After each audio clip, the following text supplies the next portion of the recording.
Bonjour, alors aujourd'hui, dans la série je répare moi-même ma chaudière, enfin on va dire moi-même ma chaudière sur des parties qui ne touchent pas le gaz, hein. Donc voilà, l'espèce de cache qui se trouve, l'espèce de ce cache là, donc elle est, comment ça s'appelle? Les rivets ou les vis sont cassés.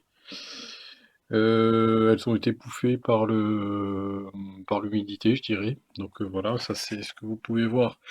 Donc la chaudière, si vous mettez ça dans une cave avec humidité, bah voilà ce qui arrive. Donc ça rouille, hein, et au bout d'un moment, les rivets, ils lâchent. Voilà. Donc c'est pas compliqué.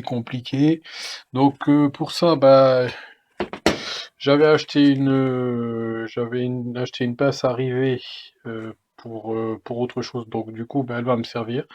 Vraiment. Et bah, j'ai été acheter des rivets. Donc je pense que je vais utiliser ces rivets-là avec en bout plastique qui tiendront un peu mieux au niveau de l'humidité. Bon, si jamais ça chauffe trop, mais quand même, je doute que ça, de toute façon, c'est de la vapeur d'eau, c'est moins de 100 degrés de toute façon, donc ça risque pas de fondre ou peut-être ça risque de se déformer. Donc voilà, dans le temps, on verra ce que ça rend. J'ai pris des pinces aussi, ça c'est pour enlever les petits, je sais pas si vous voyez, petits ergots des anciens rivets. Donc ça se passe, et puis je vais mettre aussi peut-être un coup de lime, on va voir. Pas de peinture, rien du tout, hein, c'est pas la peine. En même temps, bon voilà quoi. Donc ben voilà, action, c'est parti. Par contre, ce que j'ai vu aussi, c'est que les rivets ici, là, enfin un peu partout, ils sont aussi cassés. Donc bah, on va en profiter, je vais aussi les remplacer. Donc je pense que je vais devoir faire la même manip, c'est-à-dire arracher les anciens rivets et remettre des nouveaux. Donc voilà, hein, j'ai tout le matériel. Je vais commencer, voilà. Voilà, donc je viens d'enlever tous les restes de rivets, donc ça, sauf à un endroit absolument inaccessible pour moi par rapport au mur, tout- toutes les choses qui viennent bloquer, donc à part un rivet, mais bon, c'est pas trop grave, à part un rivet, je les ai tous enlevés, voilà. Donc maintenant, ben, je vais remettre les nouveaux rivets plastifiés, et puis voilà, comme ça c'est fini. Bon, l'installation des rivets, c'est vraiment pas compliqué, hein, avec la pince à rivet, tout simple. Vous passez ça vous mettez ça dans le trou par en dessous, comme ça, hop, ça dépasse. Vous mettez, vous mettez la pince,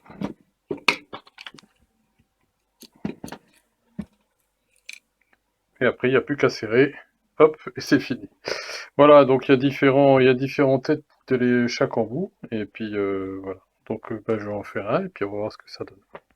Non, en réalité, c'est encore plus simple, parce que regardez, voilà, j'en fais un avec vous. Hop, voilà, et on serre. Jusqu'à ce que...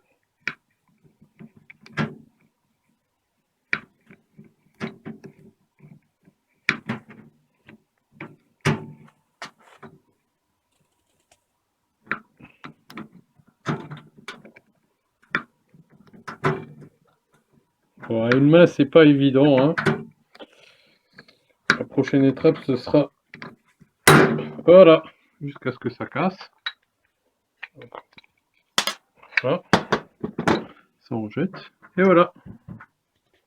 Hop, oh voilà. Bon, bah je vais faire les autres.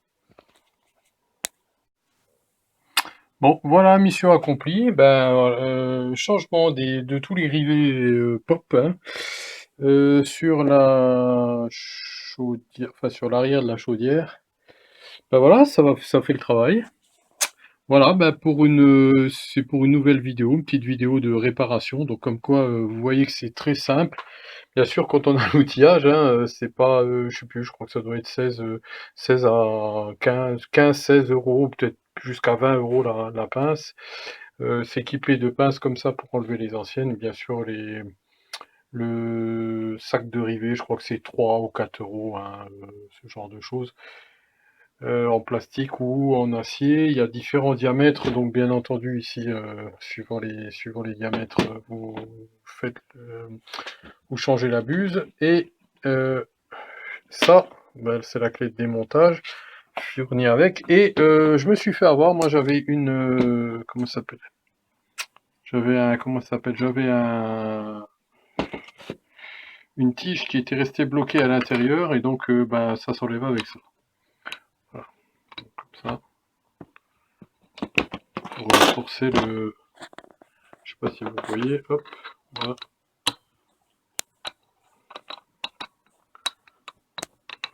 Voilà, ça peut se régler ici aussi, hein. Voilà. Donc moi en tout cas j'ai eu le problème de la tige bloquée. Donc avec ça j'ai réussi à le débloquer. Alors peut-être que si c'était plus profond ou moins long, euh, j'aurais peut-être pas réussi. Ou alors c'est juste que ça appuie dessus. En tout cas ça a fonctionné, voilà. Voilà l'outil, donc une pince arrivée pop.